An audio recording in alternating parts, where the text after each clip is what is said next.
Hello दोस्तों, हमारे channel the history 0.2 में एक बार फिर आपका स्वागत है। प्राचीन भारत विश्व गुरु ऐसे ही नहीं था, इसके अंदर बहुत से ज्ञान का भंडार था और पूरे विश्व में फैला हुआ था। जी हाँ दोस्तों, आज हम बताने वाले हैं आपको एक और यूनिवर्सिटी नागार्जुन विद्यापीठ के बारे में। नागार्जुन कोंडा या नागार्जुन विद्यापीठ का नाम नागार्जुन के नाम पर रखा गया था, जो प्राचीन भारत में आंध्र प्रदेश के एक बौद्ध दार्शनिक थे। यह प्राचीन विश्वविद्यालय कृष्णा नदी के तट पर स्थित था। यह 7वीं और 8वीं शताब्दी में अपने चरम पर था। प्रसिद्ध बौद्ध भिक्षु नागार्जुन के नाम पर बना यह सबसे पुराने शहरों में से एक है, जो बौद्ध धर्म का एक प्रमुख शिक्षा केंद्र हुआ करता था। इतिहास और पुरातत्व के प्रति उत्साह रखने वाले लोगों के लिए स्वर्ग है। नागार्जुन कोंडा पहली और दूसरी शताब्दी ईसा पूर्व के दौरान एक महत्वपूर्ण बस्ती थी। नागार्जुन सागर के ठीक बगल में स्थित कृष्णा नदी पर बांध के निर्माण के कारण निर्मित जलाशय को नागार्जुन कोंडा या श्री पर्वत विजयपुरी के नाम से जाना जाता था, जो इक्ष्वाकु वंश की राजधानी थी, जिसने तीसरी और चौथी शताब्दी ईस्वी के दौरान आंध्र देश पर शासन किया था। नागार्जुन कोंडा का नाम प्रसिद्ध बौद्ध विद्वान और मध्यमिका दार्शनिक आचार्य नागार्जुन के नाम पर रखा गया था। नागार्जुन कोंडा महायान बौद्ध धर्म का केंद्र था, जहां कई बौद्ध संप्रदायों ने धर्म के प्रचार के लिए अपने मठ, मंदिर और स्तूप बनवाए थे। नागार्जुन कोंड तेलंगाना राज्य के नलगोंडा जिले में स्थित एक ऐतिहासिक नगर है। हैदराबाद से 100 मील दक्षिण पूर्व की ओर स्थित नागार्जुन कोंडा एक प्राचीन स्थान है। यह बौद्ध महायान के प्रसिद्ध आचार्य नागार्जुन द्वितीय शताब्दी ईस्वी के नाम पर प्रसिद्ध है। प्रथम शताब्दी में यहाँ सातवाहन नरेशों का राज्य था। हाल नामक सातवाहन राजा ने नागार्जुन के लिए श्री पर्वत शिखर पर एक विहार बनवाया था। यह स्थान बौद्ध धर्म की महायान शाखा का भी काफी समय तक प्रचार केंद्र रहा। सातवाहनों के पश्चात इक्ष्वाकु नरेशों ने यहाँ राज्य किया। नागार्जुन कोंडा इक्ष्वाकु राजाओं के समय एक सुंदर नगर था। कृष्णा नदी के तट पर स्थित तथा चतुर्दिक पर्वत मालाओं से परिवृत्त यह नगर प्राकृतिक सौंदर्य से समन्वित होने के साथ ही दुर्भेद्य दुर्ग की भांति सुरक्षित भी था। यहाँ से 9 बौद्ध स्तूपों के अवशेष लगभग 50 वर्ष पूर्व उत्खननित किए गए थे। ये इस नगर के प्राचीन गौरव एवं ऐश्वर्य के साक्षी हैं। उत्खनन में प्राप्त यहाँ के अवशेषों में एक स्तूप, 2 चैत्य और एक विहार है। स्तूप के निकट बुद्ध के जीवन के दृश्यों को व्यक्त करने वाले चूने के पत्थर के टुकड़े मिले हैं। हिंदू धर्म के पुनरुत्थान से नागार्जुन कोंडा का महत्व घटने लगा। नागार्जुन कोंडा से प्राप्त अभिलेखों से यह ज्ञात होता है कि पहली शताब्दी ईस्वी में भारत का चीन, यूनानी जगत तथा लंका से संबंध स्थापित था। नागार्जुन कोंडा के एक अभिलेख से स्थविरों के संघों का ज्ञान होता है, जिन्होंने कश्मीर, गांधार, चीन, किरात, तोसली, यवन, ताम्रपर्णी द्वीपों में बौद्ध धर्म फैलाया था। नागार्जुन कोंडा 2 शब्दों से मिलकर बना है। नागार्जुन, जो एक प्रसिद्ध बौद्ध भिक्षु थे, और कोंडा, जिसका कन्नड़ में अर्थ पहाड़ियां होता है। इसे सबसे समृद्ध बौद्ध शिक्षण केंद्रों में से एक माना जाता है, जहां बौद्ध नक्काशी प्रदर्शित करने वाली अनेक गुफाएं हैं। यह दक्षिण भारत का तीसरा सबसे महत्वपूर्ण सांस्कृतिक केंद्र है और यह दुनिया की तीसरी सबसे बड़ी मानव निर्मित झील नागार्जुन सागर झील से घिरा हुआ है। 1926 में AR सरस्वती नागार्जुन कोंडा खंडहर की खोज करने वाले पहले पुरातत्वविद थे। उत्खनन के दौरान पुरापाषाण, नवपाषाण और पाषाण युग के औजार पाए गए। लगभग 5 शताब्दियों तक यह ऐतिहासिक शहर दक्षिण भारत के सबसे प्रमुख बौद्ध केंद्रों में से एक था। मूलतः विजयपुर के नाम से जाने वाला नागार्जुन कोंडा भिक्षुओं और शिक्षाविदों के लिए एक महत्वपूर्ण केंद्र था। बौद्ध धर्म के सबसे सम्मानित भिक्षुओं में से एक और माध्यमिक विद्यालय के प्रवर्तक नागार्जुन को इस शहर के नाम से सम्मानित किया जाता है। उन्होंने इस शहर में एक विश्वविद्यालय भी स्थापित किया था। 1926 में इस स्थल की खोज के बाद स्तूपों, विहारों, चैत्यों और मंडपों की खुदाई की गई। यहाँ बौद्ध नगर भी पाए गए हैं, जिनसे पता चला है कि कश्मीर, गांधार, चीन, श्रीलंका और असम से बौद्ध छात्र यहाँ अध्ययन के लिए आते थे। नालंदा, वल्लभी और विक्रमशिला सहित अन्य प्रमुख बौद्ध विश्वविद्यालयों में भी इसी प्रकार की शैक्षणिक और चिकित्सा सुविधाएं उपलब्ध थीं। नागार्जुन, जिन्हें इस क्षेत्र में बौद्ध धर्म का प्रसार करने वाले अग्रदूत के रूप में भी माना जाता है, ऐसा कहा जाता है कि वे गौतम बुद्ध के भाईचारे और सार्वभौमिक शांति के संदेश को फैलाने के लिए अमरावती से इस स्थान पर चले गए थे। आचार्य नागार्जुन महायान बौद्ध धर्म के संस्थापक हैं और इस आचार्य के नाम पर आज भी एक विश्वविद्यालय संचालित है। उन्होंने माध्यमिक विद्यालय की भी स्थापना की, जिसके लिए चीन और श्रीलंका जैसे दुनिया के विभिन्न देशों के छात्र गौतम बुद्ध के उपदेशों को सीखने के लिए आकर्षित हुए। आचार्य ने दूसरी शताब्दी ईस्वी के दौरान लगभग 60 वर्षों तक बौद्ध पुजारियों के समुदाय पर शासन किया। नागार्जुन कोंडा में ब्राह्मणवादी हिंदू धर्म और बौद्ध धर्म सद्भावनापूर्वक फले फूले, जैसा कि यहाँ मौजूद अनेक हिंदू और बौद्ध मंदिरों से पता चलता है।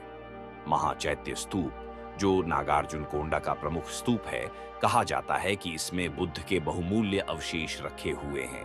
कुछ प्रसिद्ध अवशेष, जैसे कि एक छोटा दांत और एक बाली, बुद्ध के बताए जाते हैं। इसमें उत्कृष्ट ध्वनिकी के साथ एक विशाल अखाड़ा, एक अश्वबलि वेदी, शाही स्नान गृह, घाट और नदी के किनारे स्नान घाट, साथ ही एक अच्छी तरह से डिजाइन की गई जल निकासी प्रणाली थी। यहाँ पुरापाषाण और नवपाषाण उपकरणों के साथ एक अश्वमेध बलिदान वेदी भी मिली। नागार्जुन विद्यापीठ के बहुमंजिला पुस्तकालय में चिकित्सा, विज्ञान, दर्शन, खनिज विज्ञान, भूगोल और बौद्ध शिक्षाओं से लेकर ज्ञान के विभिन्न क्षेत्रों से संबंधित पांडुलिपियां रखी हुई थीं। इस स्थल पर पुरातात्विक उत्खनन के परिणाम स्वरूप सैकड़ों वर्ष ईसा पूर्व पुरानी कलाकृतियां मिली। अन्य खोजों में सातवाहन शासकों के सिक्के और गौतमी पुत्र विजया सतकर्णी का एक शिलालेख शामिल है। नागार्जुन विद्यापीठ स्थल पर इक्ष्वाकु राजाओं के सिक्के और शिलालेख भी पाए गए। बाद के सातवाहन राजाओं गौतमी पुत्र सातकर्णी, पुलुमावी और यज्ञ सातकर्णी सहित द्वारा जारी किए गए सिक्के नागार्जुन कोंडा में खोजे गए हैं। गौतमी पुत्र विजया सातकर्णी का एक शिलालेख, जो उनके 6वें शासनकाल का है, स्थल पर खोजा गया और यह साबित करता है कि इस समय तक इस क्षेत्र में बौद्ध धर्म फैल चुका था। यह स्थल सातवाहनों के पतन के बाद तीसरी शताब्दी की पहली तिमाही में प्रमुखता में आया, जब इक्ष्वाकु राजा वशिष्ठिपुत्र चामुल्ला ने यहाँ अपनी राजधानी विजयपुरी की स्थापना की। नागार्जुन कोंडा में खोजे गए सिक्कों और शिलालेखों में इक्ष्वाकु वंश के 4 राजाओं के नाम हैं: वशिष्ठिपुत्र चमतमुला, मथारीपुत्र वीरपुरुष दत्त, वशिष्ठिपुत्र एहुवाला चमतमुला और वशिष्ठिपुत्र रुद्रपुरुष दत्त। अहीर राजा वशिष्ठिपुत्र वसुषेण के 30वें शासनकाल का एक शिलालेख भी खंडहर हो चुका है। इससे यह अनुमान लगाया गया है कि नासिक के आसपास के क्षेत्र पर शासन करने वाले अहीरों ने इक्ष्वाकु साम्राज्य पर आक्रमण किया और कब्जा कर लिया। हालांकि यह निश्चितता के साथ नहीं कहा जा सकता है। इक्ष्वाकु राजाओं ने सर्वदेव, पुष्पभद्र, कार्तिकेय और शिव जैसे देवताओं को समर्पित कई मंदिर बनवाए। उनकी रानियों, साथ ही बोधिश्री और चंद्रश्री जैसे बौद्ध उपासिकाओं ने इस स्थल पर कई बौद्ध स्मारक बनवाए। ऐसा माना जाता है कि सतवाहा ने नागार्जुन कोंडा में पहला मठ निर्माण अधिकृत किया था। शुरुआती शताब्दियों के दौरान इस स्थल पर 30 से अधिक बौद्ध विहार थे। उत्खनन से इस प्रारंभिक काल के इतिहास के विद्वानों के अध्ययन के लिए बहुत महत्व की कलाकृतियां और शिलालेख मिले हैं।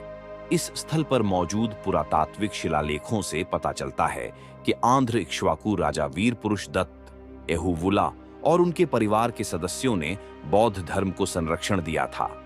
शिलालेखों से यह भी पता चलता है कि इक्ष्वाकु रानियों के वित्त पोषण के माध्यम से मंदिरों और मठों के निर्माण में राज्य का सहयोग था।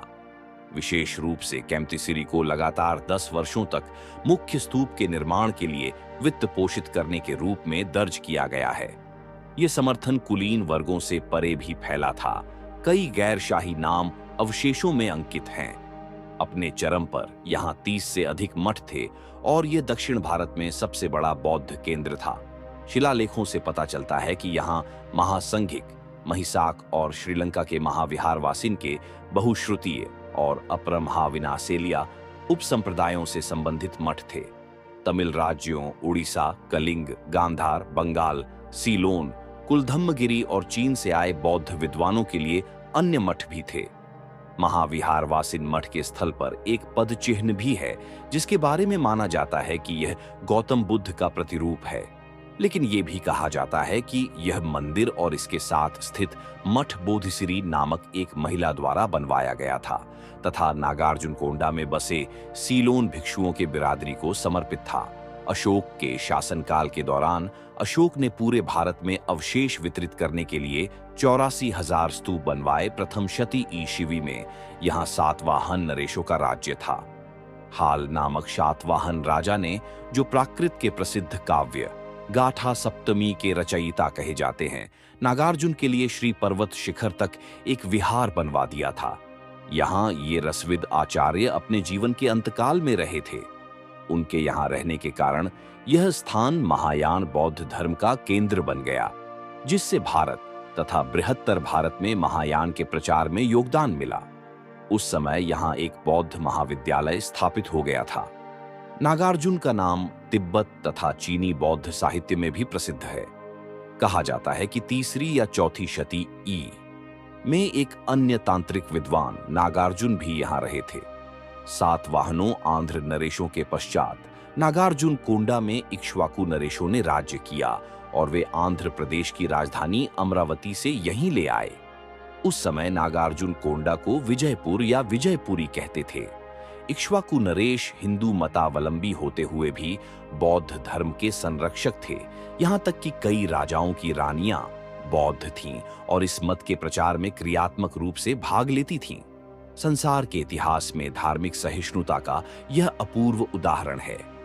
नागार्जुन कोंडा को शंकराचार्य ने अपने प्रचार का मुख्य केंद्र बनाया था, जिसका परिचायक पुष्प ग्रिशंकर मठ है। इस स्थान के खंडहर नल्लमलाई की पहाड़ियों के क्रोड़ में स्थित थे। अब यहाँ एक विशाल बांध बनने के कारण यह सारा क्षेत्र जलमग्न हो गया है। केवल पुरातत्व विषयक सामग्री पहाड़ी पर बने एक संग्रहालय में सुरक्षित कर दी गई है। यहाँ के ध्वंसावशेष वनाच्छादित स्थली तथा पहाड़ियों के बीच पड़े हुए हैं। उत्खनन द्वारा एक महाचैत्य तथा 12 स्तूपों के अवशेष मिले। इनके अतिरिक्त 4 विहार, 6 चैत्य और 4 मंडपों के अवशेष भी उत्खनन द्वारा प्रकाश में लाए गए। महाचैत्य का उत्खनन लांगहर्स्ट ने किया था। इस स्तूप में बुद्ध का एक दांत बाम श्वदंत धातु मंजूषा में सुरक्षित पाया गया था। मंजूषा पर अभिलेख था। इसके विषय में युवान छुआंग ने लिखा है कि इस विहार के बनवाने में पहाड़ी के अंदर सुरंग बनानी पड़ी थी। लंबी वीथियों के बीच में बने हुए इस भवन पर 5 मंजिलें बनाई गई थीं और प्रत्येक पर 4 शिलाएं तथा विहार थे। प्रत्येक विहार में बुद्ध की मानवाकार स्वर्णालंकृत प्रतिमाएं स्थापित थीं। ये कला की दृष्टि से बेजोड़ थीं। 3री शती ई में इक्ष्वाकु नरेशों की रानियों ने यहाँ पर अनेक बौद्ध विहार बनवाए थे। रानी शांतिश्री ने यहाँ महाविहार तथा महाचैत्य बनवाए थे। दूसरी रानी बोधिश्री ने सिन्हल, कश्मीर, नेपाल और चीन के भिक्षुओं के लिए चैत्य गृहों का निर्माण करवाया था। अंतिम खुदाई में एक पहाड़ी पर सिंहल विहार के खंडहर मिले भी थे। नागार्जुन कोंडा के अभिलेखों की भाषा अर्ध साहित्यिक प्राकृत है, जो इस प्रांत के द्रविड़ भाषा भाषियों की बोली थी। सातवाहनों के समय में इस भाषा का काफी सम्मान था, जैसा कि हाल नरेश द्वारा रचित प्रसिद्ध प्राकृत काव्य ग्रंथ गाथा सप्तशती से सूचित होता है। अभिलेखों से तत्कालीन इतिहास तथा सामाजिक अवस्था पर काफी प्रकाश पड़ता है। 1954 में नागार्जुन कोंडा से 2 संगमरमर के मूर्तिपट्ट प्राप्त हुए थे, जिन्हें भारत शासन ने सिंगापुर के संग्रहालय में भेजा है। इनमें एक पट्ट के बीच में बोधिद्रुम अंकित है, जिसे बौद्ध त्रिरत्न के साथ दिखलाया गया है। दूसरे पट्ट पर संभवतः मगध के राजा बिंदुसार की बुद्ध से भेंट करने की यात्रा का अंकन किया गया है। इसमें राजा को 4 घोड़ों के रथ में आसीन दिखाया गया है। रथ के आगे कुछ पैदल सैनिक चले रहे हैं। ये दृश्य बड़े मनोरंजक हैं तथा इनका चित्रण बहुत ही स्वाभाविक रीति से किया गया है। ऐसा प्रतीत होता है कि बाद में यह गजपतियों के नियंत्रण में आ गया। गजपति राजा पुरुषोत्तम के शासनकाल के 1491 ईस्वी के एक शिलालेख से पता चलता है कि नागार्जुन कोंडा किले पर उनके अधीनस्थ श्री रथराज शिंगाराया महापात्रा का नियंत्रण था। 1515 में विजयनगर के राजा कृष्णदेव राय ने गजपति साम्राज्य पर आक्रमण के दौरान किले पर हमला किया था। इस क्षेत्र पर बाद में कुतुब शाही वंश और मुगलों ने शासन किया। बाद में इसे पुष्पगिरी मठ के पुजारी को अग्रहार के रूप में दे दिया गया और भारत में मुगल शासनकाल के दौरान ये वीरान हो गया। इनमें अंकित अनेक दृश्य संस्कृत बौद्ध साहित्य की कथाओं तथा घटनाओं से लिए गए हैं। दोस्तों, अगर ये जानकारी आपको अच्छा लगा तो वीडियो को लाइक करें और चैनल को सब्सक्राइब करके बेल आइकन को दबाना ना भूलें। धन्यवाद।